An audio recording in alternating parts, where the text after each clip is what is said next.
আলু খেতিত জড়িত খেতিয়কৰ সৈতে মত বিনিময় মন্ত্ৰী বিমল বৰা টিংখাঙৰ দিহিংচাং বহুমুখী সমবায় সমিতি লিমিটেডৰ উদ্যোগত আৰু পেপচিকো প্ৰাইভেট লিমিটেডৰ সহযোগত অসম চৰকাৰৰ কেবিনেট মন্ত্ৰী তথা টিংখাং বিধানসভা সমষ্টি বিধায়ক বিমল বৰাৰ তৎপৰতাত টিংখাঙৰ স্থানীয় খেতিয়কসকলে ব্যাপক হাৰত আলু খেতি উৎপাদনেৰে গ্ৰাম্য অৰ্থনীতিত এক আমূল পৰিৱৰ্তন অনাৰ চেষ্টা অব্যাহত ৰাখিছে।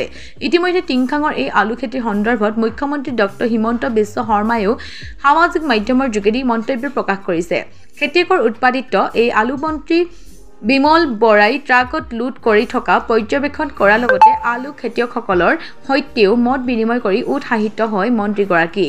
ইফালে টিংখাঙৰ ক্ষুদ্ৰ চাহ খেতিয়কক উচিত মূল্য প্ৰদান কৰি সকাহ প্ৰদান কৰাৰ লক্ষ্যৰে বিমল বৰাৰ পৃষ্ঠপোষকতাত গঢ় লৈ উঠা দিহিংচাং বহুমুখী সমবায় সমিতিৰ লিমিটেডৰ উদ্যোগত নিৰ্মাণ কৰা হ'ব চাহ ফেক্টৰী। এই কথা সদৰি কৰে মন্ত্ৰী বিমল বৰাই। তদুপৰি টিংখাঙৰ দিহিংচাং বহুমুখী সমবায় সমিতি লিমিটেডৰ উদ্যোগত ফুলৰ খেতিৰ জৰিয়তে গ্ৰামাঞ্চলৰ মহিলা যুৱতীসকলকো আত্মসংস্থাপন দিয়াৰ লগতে গ্ৰাম্য অৰ্থনীতি বুনিয়াদ গঢ়ি তোলাৰ লক্ষ্যৰে ফুলৰ খেতিৰ প্ৰশিক্ষণ প্ৰদান কৰা হৈছে বুলি কয় মন্ত্ৰীগৰাকীয়ে। মুখ্যমন্ত্ৰী ডক্টৰ হিমন্ত বিশ্ব শৰ্মা ডাঙৰীয়াই উদ্যোগ বিভাগত এটা সংস্কাৰ আনি এটা নতুন পলিচি আৰম্ভ কৰিছিল। পলিচিখনৰ নাম হ'ল কাষ্টমাইজ পলিচি। সেই কাষ্টমাইজ পলিচি আধাৰত অসমত 778 কোটি টকা বিনিয়োগেৰে মাল্টিনেশ্যনেল কোম্পানী পেপচিকোয়ে নলবাৰীৰ বানেকুচিত এটা উদ্যোগ স্থাপন কৰিছিল, য'ত বিশেষভাৱে আলুৰ পৰা খাদ্য দ্ৰব্য তেওঁলোকে উৎপাদন কৰিব আৰু প্ৰায় 80,000 মেট্ৰিক টন আলু প্ৰত্যেক বছৰে তেওঁলোকক লাগিব। অসমৰ বিভিন্ন খেতিয়কসকলৰ পৰা সেই কেঁচামাল তেওঁলোকে সংগ্ৰহ কৰিব আৰু সেই তাত প্ৰয়োজন হোৱা আলু আমাৰ টিংখাং সমষ্টিটো আমাৰ খেতিয়কসকলক উৎসাহিত কৰিবৰ কাৰণে যোৱা 2 বছৰ আমি প্ৰয়াস কৰি আহিছোঁ। এইবাৰ আমি 50 টন আলুৰ বীজ ইতিমধ্যে খেতিয়কসকলক দিছোঁ আৰু ইতিমধ্যে আমাৰ প্ৰায় 200 টন আলু ইতিমধ্যে আমি পঠিয়াবলৈ সক্ষম হৈছে। আজিও আলু লোড হৈ আছে। মই এপাক খবৰ কৰিবলৈ আহিলোঁ, খেতিয়কসকলৰ লগত কথা বতৰা পাতিলোঁ আৰু আমাৰ যিহেতু টিংখাঙত যথেষ্ট ক্ষুদ্ৰ চাহ খেতিয়ক আছে, সেই ক্ষুদ্ৰ চাহ খেতিয়কসকলে সময়ে সময়ে কেতিয়াবা প্ৰাপ্য দৰ পাবৰ পৰা কেতিয়াবা অসুবিধাৰ সন্মুখীন হয়।